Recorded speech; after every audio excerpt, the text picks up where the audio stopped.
Today's guest is Katie Friedman, former school teacher, coach, and co-founder of GoldMind Academy. But this episode isn't about credentials. It's about a woman who hit burnout at full speed, cracked wide open, and then rebuilt herself from scratch. Katie shares how she went from dismissing ADHD entirely to creating a movement that is going to help thousands of people understand their neurodivergent brains. We get into burnout, identity, and emotional whiplash, and how we can turn all of that into fuel for self-leadership. If you've ever felt like you're too much and not enough all at the same time, then this episode is going to be great for you. Katie, thank you for being on today. And before we dive into your work around like ADHD and coaching, which I'm really excited for us to tap into, I know you've got a wealth of knowledge around this topic. I'd be really keen to hear you shine a bit of a light on providing us some context on who you are, like your journey up until this point, and what's led you to the path that you're on right now. I'll start with the last bit. Thanks for having me, Jack.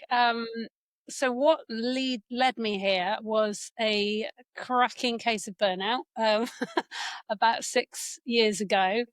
Until that point, my background was education and school leadership. I'd actually managed to stay in it for about 15 years. The caveat there is every 2 years, I'd either had a baby or I'd had a promotion, just to put the ADHD in now. I was not in the same job for 15 years. And I was just constantly reaching, burn, all the rest of it. And I think a lot of the burnout was also to do with motherhood and, all the extra load, as well as, moving to a different environment where I hadn't appreciated how I'd been supported before. Anyway, once that had happened, it got to a point where I'd stopped sleeping.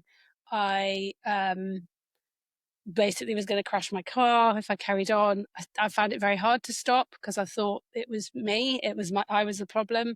And luckily I had some good people around me. And my trade union guy said, like, this is the worst case of burnout I've ever seen. So it was like, oh, okay.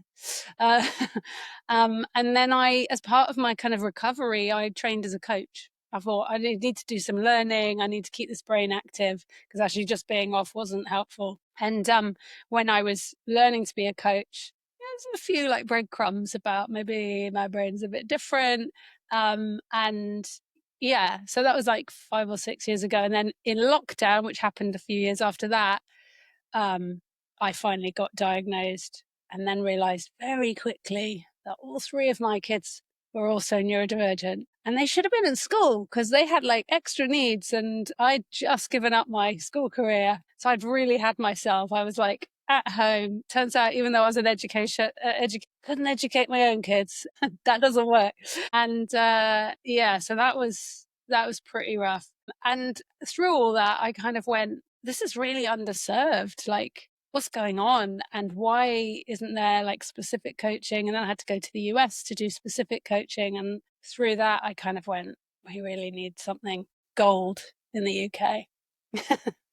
Which led to the creation of what, for those that don't know? Yeah, it really led to the creation of GoldMind. We run an academy. GoldMind's kind of growing like beyond the academy now, but we essentially train people to become ADHD coaches. And we also do corporate training and that kind of thing. Love that. And I resonate highly with what you've just said there, aside from like the kids' point, the burnout and almost like the ruthless aggression and hustle to like push through it, and the lack of awareness of, one, what burnout was, and two, that these symptoms were like way beyond that inflection point of burnout. I've been there, I think, like 3 times in my entrepreneurial career already, which is always fun. Curious, prior to you having the diagnosis and receiving the diagnosis in your 40s, I believe you say, before that point, maybe like in your 30s or even 20s, did you recognize any symptoms or traits? And had you at that point even considered it being neurodivergent? Literally no. I mean, it's embarrassing to say because I used to be like, in senior leadership at school. I used to line manage the SEND-co, who's the person who does all the special education needs. And at no point did I think this was me. But I think that's because I drunk the Kool-Aid of the system, right? And the system was, well, it can't possibly be me because obviously I'm, a senior manager, so I can't possibly. And that's called ableism. And it's every school leader, every teacher is steeped in it. And it's really, really problematic, because one of the things that would change things in an instant is if we could allow for the people at the top and all the teachers and all the educators to have needs. Because there's a huge proportion of people in education who are neurodivergent and don't know, you know? I think in the caring professions, and I do count education as one of them, it's your needs are not in focus. You're there to put your own needs aside and help others. And that can get really toxic. I think it happens in health as well. And and I think it means that needs are this special extra thing. So no, did I think of it as anything other than my own personal stuff? And I didn't really have any curiosity, actually. I don't think my parents did. Um, I did often wonder why things were a bit harder, but I also came from like educators themselves. So it wasn't really possible to fail because they wouldn't let you, sort of thing. And I had like workarounds. Like my mum read everything ever, still has, that I have ever put out, and often is incredibly rude about it because it doesn't make any sense. But like, you know, that's privilege. I had a lot of support like that, you know. So yeah, I think I don't think I ever questioned that it was a thing that was actually a plausible thing. My main recourse was, you're just not trying hard enough. Yep. Yep. Completely resonate. And I know a lot of people who I've spoken to will, and that are listening to this will also. Do you think that there is an element of that being present due to there being a perception around like what ADHD is? Because I know that up until like 2 years ago for myself, that also wasn't ever a consideration. And it was only because it was actually pointed out to me by my partner that it ever crossed my mind, because due to like ignorance on my part and potentially there not being information out there that was accessible and that I would resonate with as someone who would almost like deem themselves as like a high performer, as it were, that I had this perception of ADHD being, as the name suggests, like a disorder, almost like a disability. And there just felt like a massive disconnect between me having that. I was like, that can't be possible. Like I've ran like multiple businesses, and I'm clearly capable. But as you say, there were some things that I felt I was very good at, and there were others that were seemingly relatively straightforward and easy tasks that a lot of other people could do that I just felt like I had an immense amount of resistance to. And I think to begin with, that caused quite a bit of friction for me to accept and acknowledge, and therefore, you know, put the correct structures and whatnot in place. Do you think there's a part of that to play? Yeah, absolutely. And I think, you know, it's like when I finally realized what my diagnosis was, and finally, because that's another story you might want to ask me about, the actual diagnosis. But like, I started finding these like rusty old books, and they're like, you know, you're not lazy, you've got ADHD. And I'm like, lazy? Like, seriously, that wasn't my ish. Lazy wasn't it. And so I was a bit like, maybe I've got it wrong, maybe it's not ADHD. And it was just the way it was packaged. It's just really not, or stupid, even stupid. I didn't think I was stupid. But there was also loads of stuff that I was hiding that I wouldn't even acknowledge. You know, when I couldn't get into passwords to get on libraries to do like academic stuff, and I'd have like a complete snotty meltdown, my brain would just forget that nothing that had ever happened, and that wasn't really who I was, and we'd be on to the next thing. And it just wasn't part of who I saw myself as. So I don't think I was really giving any airtime to like what was really, really challenging and what I was trying to hold down. Dysregulation, you know, mood swings, all that kind of thing was just, I'd just sort of pretend it wasn't there, you know? And I also think, again, it's down to privilege. Like I was thinking about slippage and when things would come out that I would have to deal with.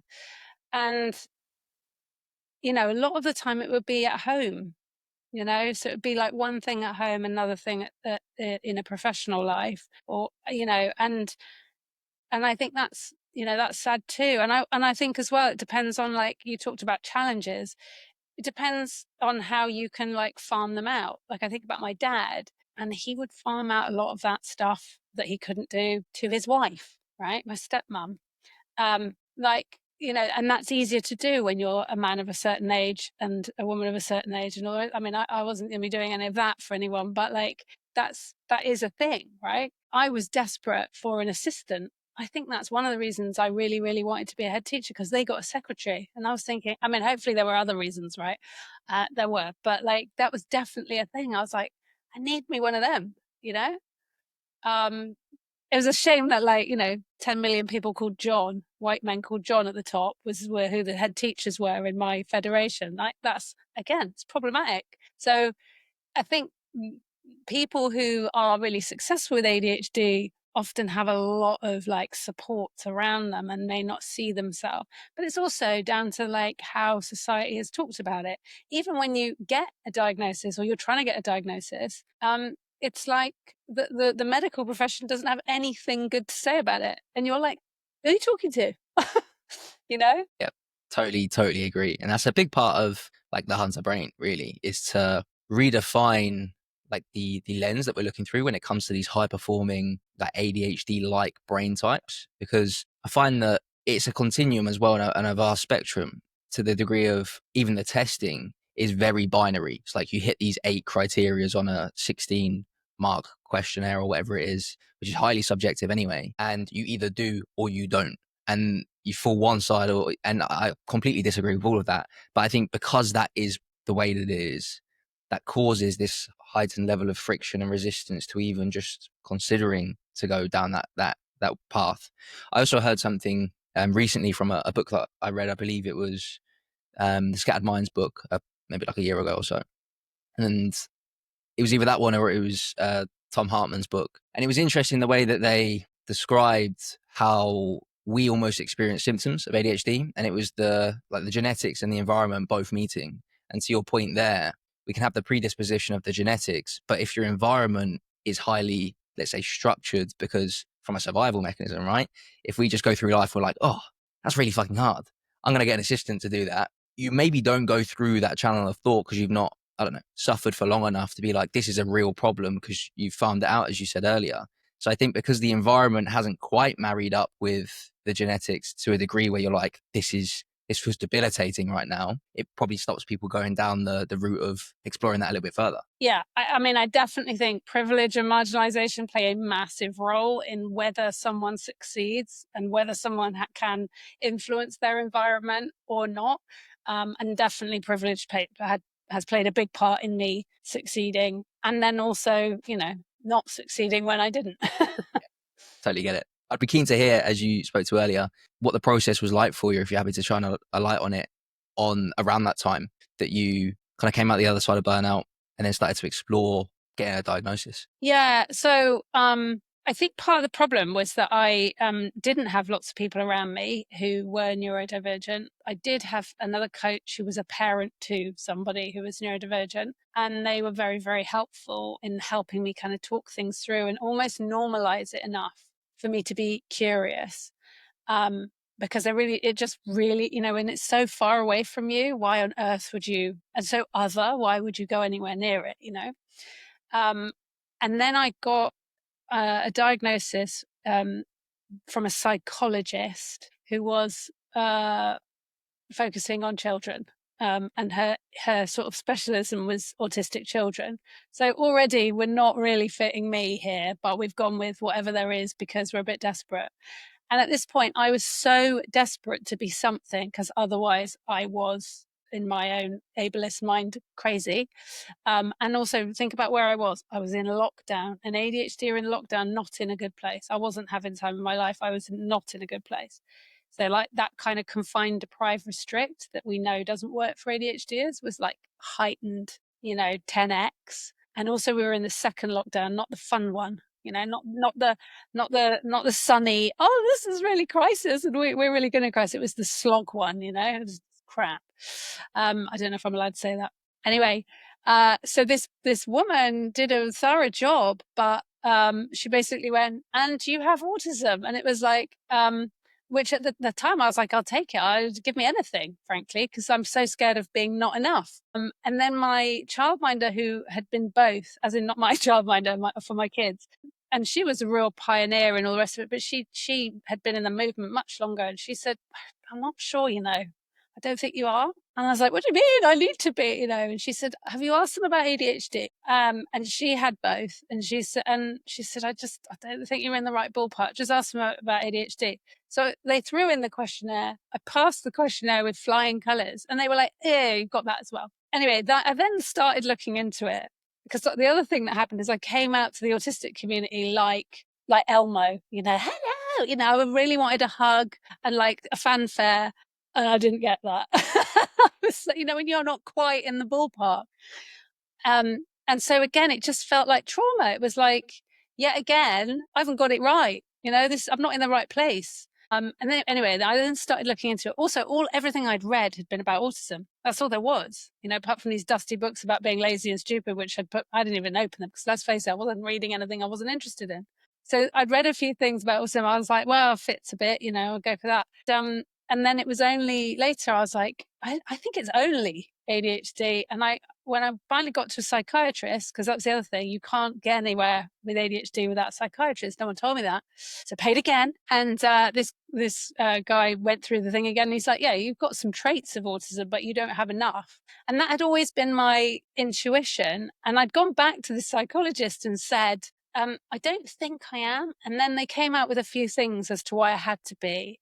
And it just made me laugh, because one of them was like, well, you said that you had a visual memory like a photocopier. And I just nearly burst out laughing, because I was like, that's hyperbole, love. I'm just massively over-egging it, because that's what I do. I'm like, I wish I had a photocopier brain, then we wouldn't have half the problems, And I thought, if that's your reasoning, like, we're in trouble. So yeah, it made me feel very untrusting of the system again. But, at least I felt validated the second time when I'd done more work. And when I finally started to really learn about ADHD, it was like, oh, yes, I'm with my people. Describe to me that feeling of like finally coming out the other side of that highly crazy emotional roller coaster, as I'd imagine, trying to actually find like your identity, really. Isn't it? It's like, who's my tribe? Where do I fit? And how can I make sense of the world? And I think that's for me, at least, that was a big part of going through that process. For you, when you came out the other side and you felt like it was a square peg in a square hole, like, what was that like? It was amazing. And I think it was the start of, it's going to be okay. Like, just being in community, the humor, the warmth, can be irritating as well. Don't get me wrong. When you're all in, it's like having all of you in the set. You're like, oh, sorry, that was me putting my fist in my mouth. But it was like I'm home. And I think what's beautiful, and we get this as well in our trainings, is when you see the beauty in others and you realize it's possible in you. And particularly when you've hated on yourself for so long, that is very, very healing, and also very accelerated. I think when I started learning about executive functions, that was when a lot of my experience just really, like, square peg, square hole. It was like, ah. Why do you think it's so important, or if you do feel it's so important, I don't want to put words into your mouth, of us like going through that process to find like who we are? Because there's obviously another reality, let's say, where you just accepted that I am someone with autism and I fit this bracket. Doesn't feel quite right, but I don't need to pursue and explore anything else. Like, what do you think is more of that deeper desire for us to really like find the right peg and hole? I mean, firstly, there's loads of people who are both, and who very much feel they're both, or they feel there's a pull, and the two things fight each other. I have never felt that, to be honest. So I do think I just more predominantly fit ADHD. And I'm sure I have other co-occurrences, but I think it's about clarity. I think for me, really not understanding myself had a massive impact. And for me, my pathway, I don't think this is everyone's, but my pathway to forgiveness and self-acceptance, definitely wasn't from people telling me to be kinder to myself. It was through understanding and actually having some recourse to understand what the hell is going on. And it's not easy sometimes. I'm so invited into judgment in my own kids, or, I'm parenting with the ancestors on my shoulder, tutting and all the rest of it. And I'm like, it's so hard to like resist and think about what's actually going on ADHD wise. Because it's, it'd be so much easier to just go, just do what you're told, or why can't you just? That's usually the thing. So yeah, for me, that is the start of self-compassion, which is so powerful when it grows and grows and grows and becomes easeful. Do you think that that was the main thing that you gained when you almost obtained that this new language for your brain and like understanding how it worked? I know for myself, as soon as I went through that process, I did a big like audit of my life, and I went back and I was able to connect the dots for so many things. And albeit nothing changed, right? I've come out the other side of those things, but it just provided me with that word that you mentioned earlier, with just this immense amount of clarity as to like points in my life where I had literally verbalized out loud to myself that my brain is broken. Like number of times, a number of different chapters, from being like a teenager to like being an early adult, and so on, different areas of my life, so different contexts. And I still, prior to that point, could never understand or articulate why that was the case. And I struggled with those things to the degree that I did. And like I say, when I had a language for them and I had that deeper level of understanding, didn't mean that anything changed, but I had this relief that came over me. I was like, that makes sense. And it kind of all felt, like you say, the self-condemnation and the inner critic quietened down a bit. Did you recognize there was a bit of a similar process for yourself? Yeah, and even when you're talking about it, I'm thinking about, I talk about it in the TED Talk, some of the things I was able to reauthor. I don't even think I had enough to say it was my brain, like it was my whole set. Like, what is wrong with you? Why do you behave like that? Why do you do that? Why are you driven for that? They were all mysteries that had no connection. So it really felt like the confusion just starts to lift, and the embarrassment and the shame is huge, and it splits you. You become one thing here, another thing there. You don't know, you become so compartmentalized, which is exhausting. So yeah, I think that's a big thing that it gives you. I think the other thing I have to own is that, as a leader who didn't understand themselves, and this is lots of leaders, you don't have to have ADHD or neurodivergence. It's really toxic if you don't really understand yourself. If you can't talk from the heart because you've got a bit of you here, a bit of you there, a bit of you, you're just all over the place. I think that people can feel it. And I think that's where I got to. I think also my sense of not enough, I was probably projecting on people. And the saddest thing is some of my like strengths, I did not own them as strengths and therefore go, oh, I'm really good at this. But, that doesn't mean you have to be. It was like, I'm really good at this. So obviously you can do that too. And imagine what that was like when you're really spiky, but you can't do that. I had no tolerance if you couldn't do it, because it was like a baseline, because I had no understanding it was a strength. That's toxic. I see and hear that really frequently with clients that I work with. So I like work with founders, right? And they are top of the food chain in their own world, leaders, as you said, managing teams. And it is a very frequent conversation that we have to have where they will display annoyance and frustration. And the language almost verbatim is, well, if I can do it, why can't they?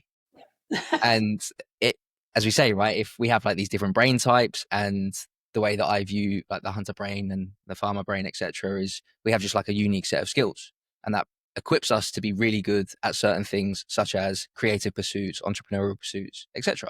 And there are other people who are typically who could work for you that don't lean that way, that have a different set of skills that you would also find incredibly difficult. Like maybe for us to our executive assistants, right? I'm not doing the stuff that she does because that's so difficult for me. But likewise, a 15-hour stint on a single project, it could be very difficult for her. And like we say, it's that reframing of that's unfair to put that expectation onto other people, especially if we were to flip it on its head.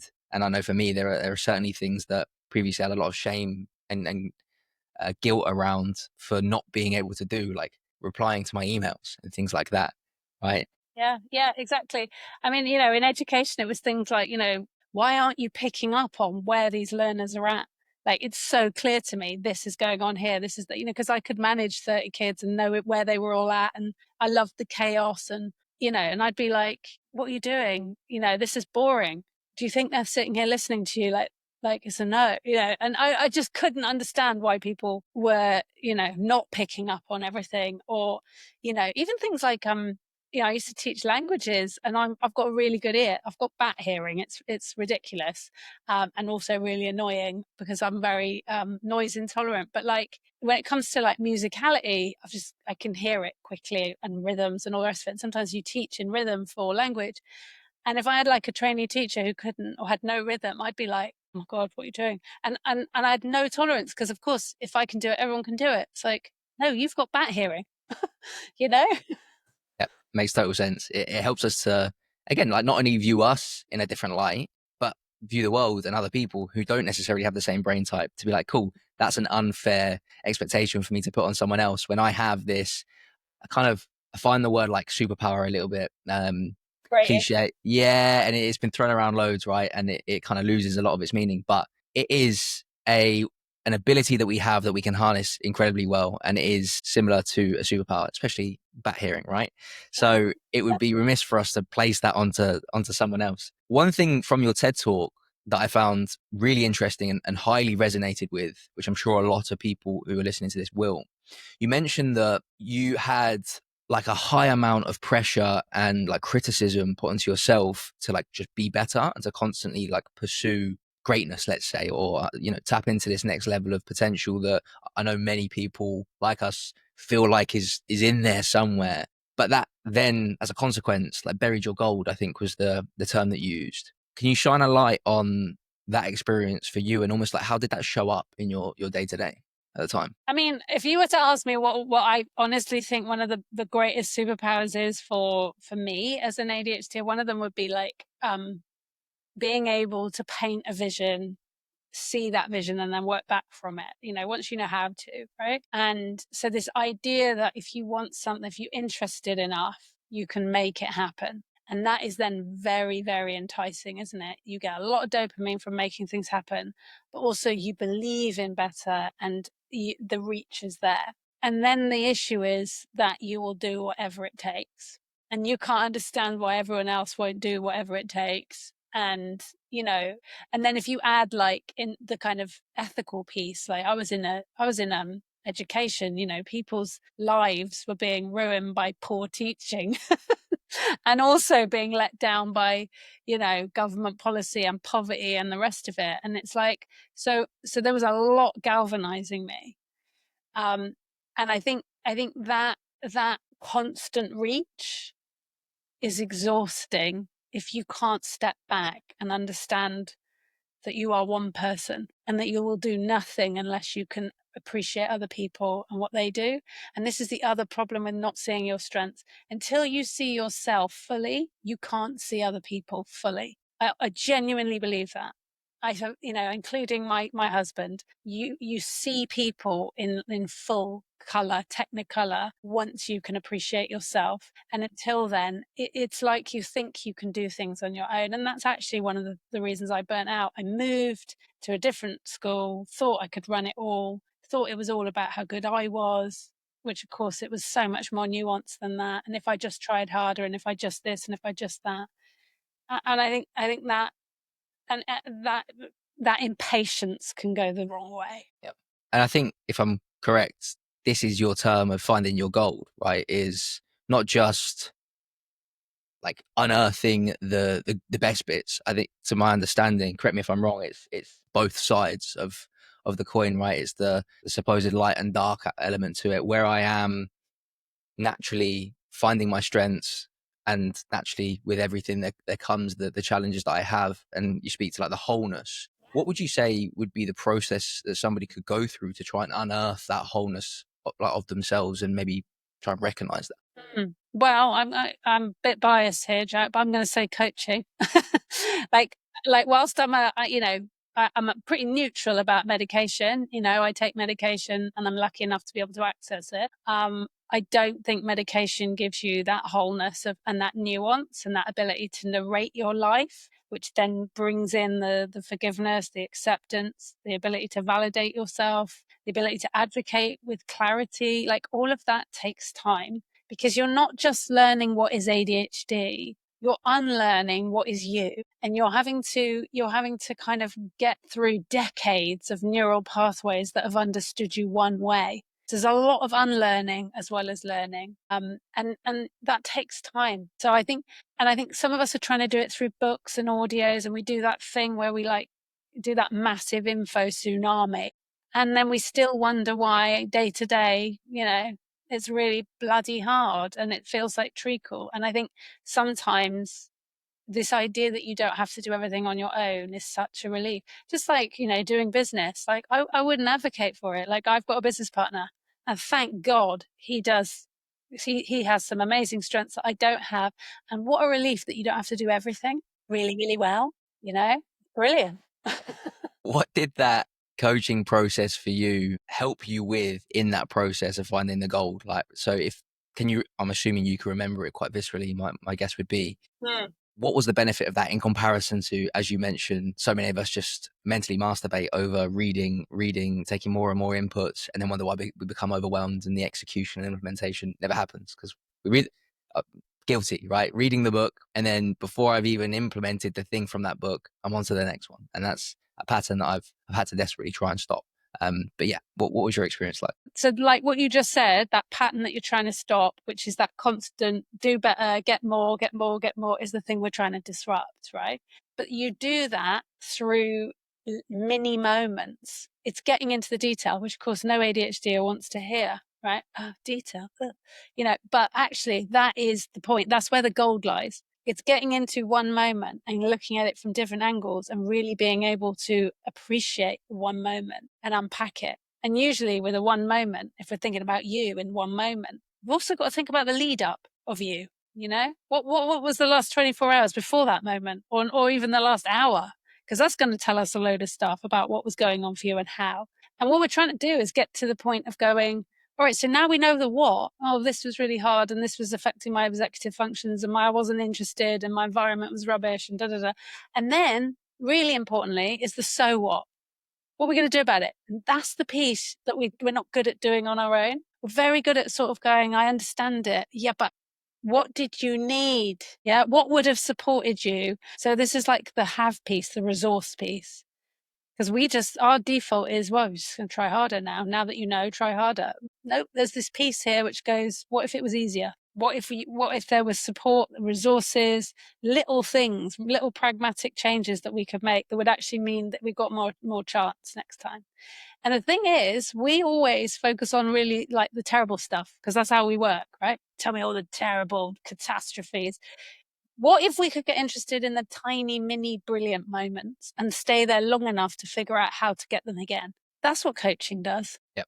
And I remember one of the first books that I ever read was Switch by Chip and Dan Heath, I believe. And there was a concept in there which was around bright spots, which like absolutely love, completely changed like my life and my practice then of like coaching and advising clients, where that is a practice that I do on a daily basis and on a weekly basis. We have this waterfall system, this hunter planning system that we use. And a large part of it is exactly as you've just mentioned. It's being able to really identify in a bit of depth as well, like what were the bright spots? Like what are the wins and what are the bright spots? Where have we identified and felt, I think more than anything, where the wins have been? Because sometimes we try and think ourselves to the wins, right? It's like, well, revenue went up this week, we made more sales or whatever. And that's like kind of logically thinking about the wins. But I often encourage clients to feel their way to the wins because it's in those moments where actually nothing is happening. So it could just be like sitting in the garden, like, because it's a nice hot day with your partner and you haven't had the time or space to do that for a long while. That wouldn't necessarily be like a logical big win, but from a feeling perspective, that could be a huge bright spot. And then the aim of the game is, how do we manufacture more of those into your life? And it sounds so simple when we lay it out like this, but I don't think many people think in that way. Absolutely agree. And I think one of the shifts, particularly when you're driven by dopamine, is to get off the wheel of doing, the hamster wheel of doing. Did I do it? Did it done it? Is my only way of assessing whether I'm successful, right? Did I do my list? Yes, no. No, usually no, I didn't, because I had 20 million things on the list and capacity for 5. So that's nice, isn't it? We're just in a doom loop. So the way that we have to shift is actually to move towards more like being, like you said, in the garden. But I think one of the things we use in coaching is a strengths language, a strengths-based approach. Because if I were to say to you as somebody, if you were somebody who'd never done any coaching or any work on yourself, who are you being? All right. What's going to come out my mouth is going to be something like, oh, I don't know, productive, kind, nice person. I don't know. I've got nothing to say good about myself because I've got no language. So one of the things we have to do is learn this language of strength. And unlike psychometrics that wind me up because we're so situational, they don't work for neurodivergent people. This is about saying you can be any of these things, but you've got to figure out your formula and they're all yours to have. What's not to like? Yeah, absolutely. I'm just curious on that point you mentioned around the almost like this deep attachment. I know we've spoke about this kind of already, but I'm really keen to just press a little bit deeper into it. Maybe even just for personal reasons, because this is something that I have battled with for many, many years. The attachment and self-worth attachment around performance and around I am only worthy, validated, great, insert language, unless I achieve X, Y, and Z. And, there are many avenues of thought as to why that's present. But in the context of ADHD, why do you think that occurs? Well, I think doing is hard. Let's be real. Okay. We like hard because it's interesting. Challenge is interesting. That's one. Doing is more difficult because of executive function impairment. And so it becomes even more interesting to get. And we're chasing dopamine. We don't get enough dopamine, so we're constantly chasing it. That's the ADHD part. But I think also, our environments, schools, work places are massively into productivity because we're part of a system that says you're only as good as what you do and your output. And, then depending on who you are, you're conditioned to be other things, if you're, gendered as a woman, it's all about being nice because that's a way to, control. There's lots of things that, talking about something problematic as an ADHD man is often, put your emotions away because you're a man. So put them away. Well, that's really hard if I feel them like a tsunami, So I think that I've forgotten the question, Jack. Sorry. That's fine. Just more curiosity around the attachment to performance and self-worth. Yes. Yeah. Well, and also we don't really learn how to self-validate. And then if you think about this is the most important bit, if you don't know who you are and you don't know why you're wired the way that you are, and you've got all this confusion, and then you intersect that with other marginalizations, you're in survival. You've been put in survival because you do not know, you don't have any agency, or you have much less than you should have, right? So when you're in survival, you'll do anything to get any kind of validation. And what happens is I then put all my, who are you? You're my boss, you're my friend, you're my this, what do you think of me? Because I'm in survival, I don't think I'm enough, So we farm out all our validation to other people and to things. And part of coaching, ADHD coaching particularly, is how do we bring it back? How do we start to self-validate? And that is not a quick fix. Definitely not. Definitely not. Not at all. And my whole philosophy, brand, everything is around like transparency and kind of raw authenticity. So I'm always quite open to sharing my own experiences. And I know I farmed out that validation to like my old man because I had a slightly strange relationship with him during my like a period within my really important period within my teenage years and masculine figures in my life. And I think that so there's an element of that comes into it, but also to your point there around if I feel like I am broken, which was the language that I would have used at that point in time, then what is a signal that I'm not? And it's then the measuring stick that society gives us, right? Which is how much money can you earn? How much success can you generate depending on what game you're playing? So I've played the game of business and I would push for certain milestones there. I played the game of like properties and I was like, cool, I'm going to buy my first investment property by the time I'm 20. And all of these little games with their own little measuring sticks, which were all external forms of success and performance metrics, even to the like jujitsu and things like that I partake in, right? And then because of my stubbornness and my drive to succeed, I would achieve them. And then you would get to this despair at the top of the mountain where it's like, I still don't feel enough. That wasn't it. And that's that cycle that I have experienced of chasing and believing that the thing is on the other side of the chase. And I think a lot of people believe that, the way that it's articulated on social media, etc., it's like, happiness is on the other side of it. I don't believe that's the thing that I've been chasing. I think it's like self-validation, and like I'm enough is on the other side of this goal. And that's potentially misconstrued or whatnot as happiness. But like that sense of like, I can accept myself on the other side of this, and then you get there and nothing changed because, as you say, it's an internal game. Exactly that. It's the when I'll be enough when I had the same with I think I got a master's, and everyone else cared and I didn't. I was there going, I don't care, you know. It was a slog. I didn't enjoy it, and I don't care. So this idea that it was just so empty and so tragic, and I think I say that to people on the courses, and you can just see these like knowing nods, because that emptiness is a massive issue. But what we're trying to do is fall in love with the process. And so our training is really process driven, and it's all about, we do like little things. Like at one point, I think we get them to write an intro to a podcast. Right? How ironic. Here we are. And of course, that can be a real shutdown. We make them do it in a really speedy amount of time. And we're really clear it's not actually about whatever you write. We're interested in the process, what you're going to learn about yourself whilst you try and do this. And it's that kind of shifting from where I was to where I am, because that's what good self-esteem is. It's just you and you on the journey. And that has been a big shift for me. Yeah. Very quickly, you mentioned spiky challenges and spiky kind of like strengths, I believe. Can you unpack that idea for us as to like, what does that mean? And like, how can maybe someone apply that or highlight what that is for themselves? Yeah, I mean, I'm a bit of a cheat in that the one good thing that came out of the psychologist's thing was that she did this cognitive test. So I actually know what my spikes are. And I actually think lots of people don't get that when they go to a psychiatrist. So I'm just going to talk about mine. If 0 or if 100 is average, I like verbal skills is more like 130, which is massive. So that's the positive stuff, Jack. In case you didn't realize, I talk a lot. And then the challenges are things like my working memory is like 89. So you might say, well, 89 is not far from 100. Yeah, but it's far from 130. So that's my lived experience. I'm really, really fast and really capable in speech. And my working memory is really, really far away from that strength. And the same with my processing speed in certain situations.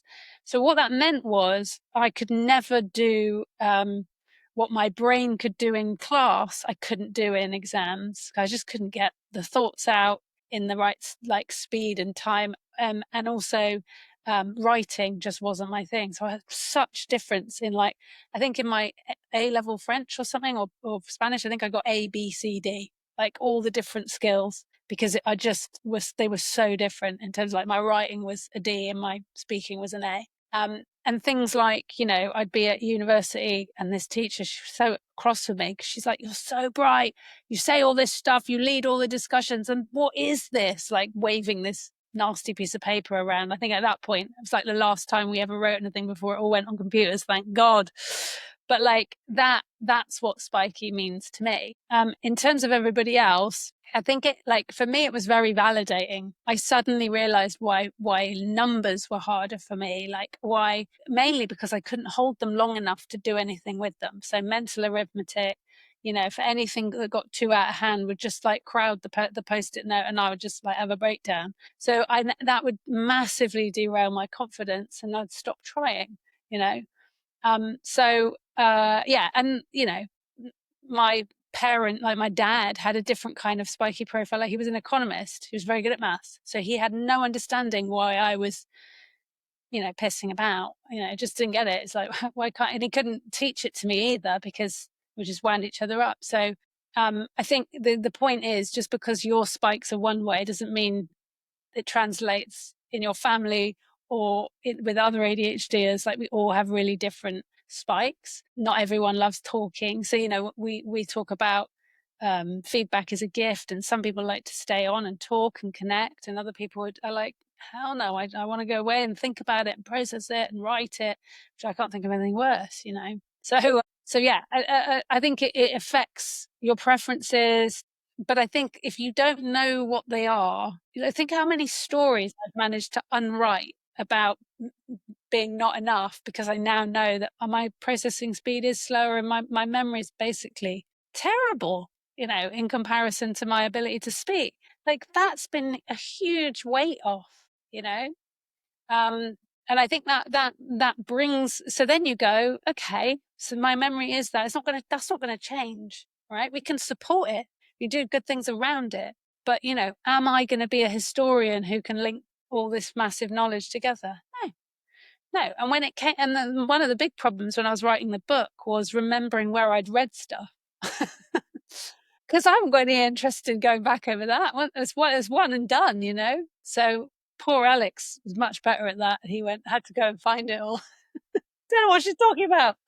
I feel that in my bones. Near enough everything that you've just said, even from the anecdote around like your dad and him being great at numbers. I remember my old man, we'd have to travel very frequently on the train to and from London, and he would just be like grilling me on like mental maths. I'm like, stop, you're stressing me the fuck out, mate. Like this is so hard to do and like so unenjoyable. However, like written creative, I think it's called creative writing, like as a topic.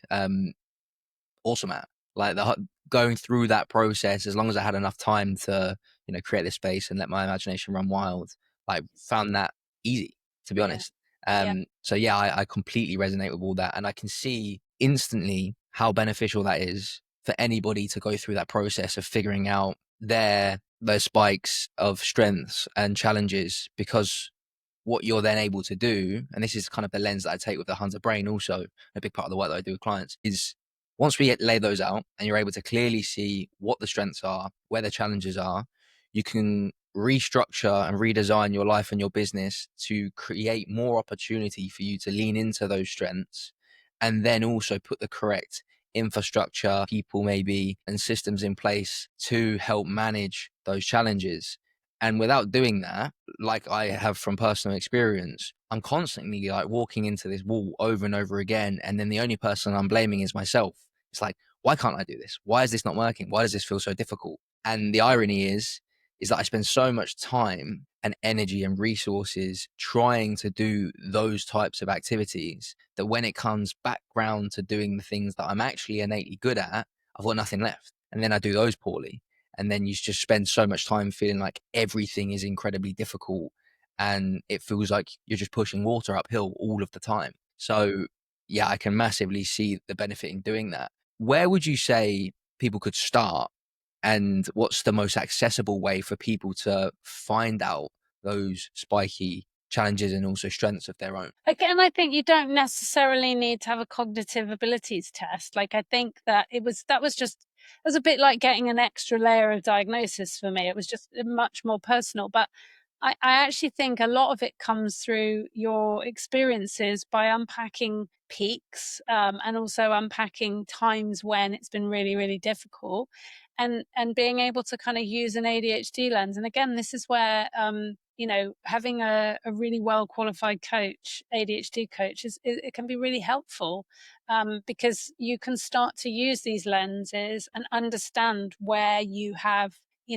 particular challenges, and to understand those challenges as well as where you have particular strengths, and use a strengths based approach. I think, I mean, we're one of the things we're also trying to do in coaching is figure out what kind of environments really work for you, and what kind of tasks really work for you, because again, they will be different for different people.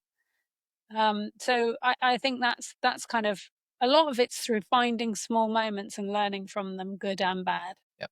And I am curious actually to hear about how, I guess, like with co-founding GoldMind, right? You wanted to build the gold standard of ADHD coaching. What was it that you first identified? I'm assuming through your own experience, was the biggest gap um, in traditional coaching that you guys wanted to fill? Mm. I mean, it was but it was a couple of things. If I think about traditional coaching, there's things that just don't serve you. So, like, if you just take things like psychodynamics, what did your parents do? Rah, rah, rah, this because my parents were like that. Yeah, but what if your parents were neurodivergent? Like, that whole bit isn't even in there, Um, I think there's other things where we're interest driven rather than importance driven. So that's massive. If you're going to coach someone from an importance place, you're going to miss half the story. If you don't understand how to get someone into positive interest and how to kind of use wonder and creativity, you're going to miss the gold. So I think there's a lot of things that are really nuanced around generic coaching that will benefit everyone, but they're really, really, really important if you're neurodivergent. I think when it came to both Alex and I, we also went through ADHD coach training ourselves and didn't feel like it, really fit kind of it wasn't process driven. There wasn't huge amounts of safety making, tracting. It wasn't experiential. One of the things I'm really proud of is that on every session that we do, we ask for feedback. And that's partly because we're trying to make it the best it can ever be, right? But it's also because that in itself is experiential. I'm asking you to stand up for yourself and tell me what you need and what doesn't work for you and what did work for you. And that is a practice, right? If you can do it here, then we're building that capacity to do it elsewhere. If you know you're going to get listened to and they actually see from one thing to another, like we're not magicians, but we do listen and we do try and implement. That's massively validating to know that you can stand up for yourself and something will change. Yeah. It's also, you're giving people the opportunity and the ability to create their own adventure to a degree as well, which I think is so important, especially in the coaching world, which I am also a part of, but equally really detest a large portion of it, where it is so outcome driven.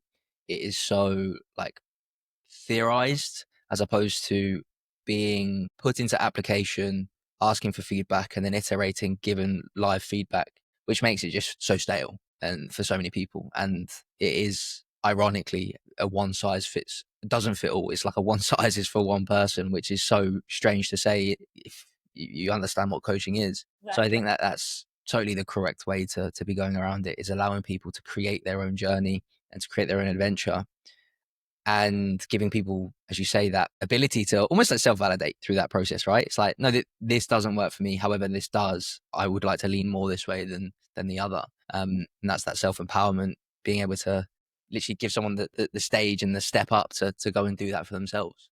Yeah. That was definitely one. I think the other thing I just wanted to add was like intersectionality is massively important. When we get very excited when we're in a room full of ADHDers or majority ADHDers of going, oh, we're all the same. So no, we're not. We all come with different histories, with different identities, with different marginalizations, and it's really important that we hold nuance. So I think we do that really, really carefully. We haven't always got it right. We're trying to get it better every single time. Yeah. And again, that speaks to something we touched on earlier, right? Where it seems as if through testing and clinical diagnosis, let's say, it is black and white. You do or you don't. And if you do, you have all of these traits and symptoms. And if you don't, then you don't have any of them. And that's so far from the truth, where because there are so many different ways that it can manifest just in itself as the predisposition, and or due to it that colliding with the environment, like we spoke about earlier, it can show up so vastly different for everyone. So even if you had a room full of 100 people who have ADHD symptoms or are diagnosed with ADHD, how that shows up could just be vastly, vastly different. Navigating that as like a facilitator is important, but also I think as one of the 100 in the room, like if you do not resonate with the person next to you who does have certain ADHD symptoms, that doesn't discredit or say anything about you and your traits. Exactly. But it takes a while, right? Because we're so good at going, oh my gosh, maybe I'm in the wrong place. Maybe I'm the imposter. Absolutely. So just wrapping this up, I have a rapid fire kind of wrap up that I do. So I'll just quickly throw out some questions at you, and just I'm looking for like the first answer that comes to your mind, so you don't have to think it too much. If that is cool. Impulsivity on. Yes. Boom. Activated. So what is like one ADHD trait that you now see as a massive advantage? I think it's the one I said before. It's this idea of like being able to paint a picture and then work back from it. I think that's something. Yeah, being able to, maybe it's the ability to innovate, think outside the box to that new thing. That's really exciting. Amazing. What's one misconception about ADHD or neurodivergence that you'd love people to be able to see, either within themselves or within someone else? I think a lot of the time we get branded as selfish because we're interest driven. I'd love people to understand the difference between interest and importance. It doesn't mean that we can't, take that on and understand our impact on other people, but I think that's a really painful one for a lot of us. Yep. Agreed. What would you say is one practice that helps someone or you, if that's easier to answer, like reconnect with your goal on those hard brain days? Strength spotting. That sounds really trite, but we practice what we preach. We do it to each other. We do it together in GoldMind, and it's become pretty second nature. Sometimes I want to say a list of what's been a shit show, and I'll just start with the wins. And what I find is I'll just go with the wins, and suddenly my shit show is less interesting, and then it gets really small, and I'm like, oh, there's only 4 things. The part of the daily debrief that I work on myself and with clients is like I don't care how good, bad, or ugly the day has gone, we start with wins. And as you say, you could be sitting down with that pen and paper, and you're like, what a fucking day. And then you force yourself, because that's part of the practice, to write the wins down, and then it starts going, and then it keeps going, and then before you know it, through that process, your state has changed, and you're like, that thing doesn't seem so bad anymore. Yeah. Or when we move into the reflection piece, you can identify it and almost strategically work through it then, as opposed to just laying it out and being like, that's bad, I'm bad, the world is bad, and that's what it is. Yeah, exactly that. Exactly. Where can people find your book that's recently just come out, your coaching work, and follow what you're up to? So ADHD Now What, which has got a little post-it note on it. I was going to hold it up, but I've left it at home, Jack. So that is out on the 21st or 22nd of July, and you can pre-order it now on Amazon, and Amazon all over the world. So please do. And you can find us at www.goldmindacademy.com. I think that's right. Memory is going, what are you talking about? That's fine. That's all on brand. It's all on brand. And and we also we still do a little bit of one-to-one work as well. We both coach. I supervise as well. Alex is a therapist as well. So we do a little bit of that too. Amazing. And I'll put all of the links for people to access that, to pre-order your book, and to your social pages as well in the show notes, and urge everybody to go and do so. Yeah, really appreciate you being on here today. Have thoroughly enjoyed the conversation. Appreciate you taking time out of your busy schedule as well. I know you've got a lot going on, so thank you. Thanks, Chat.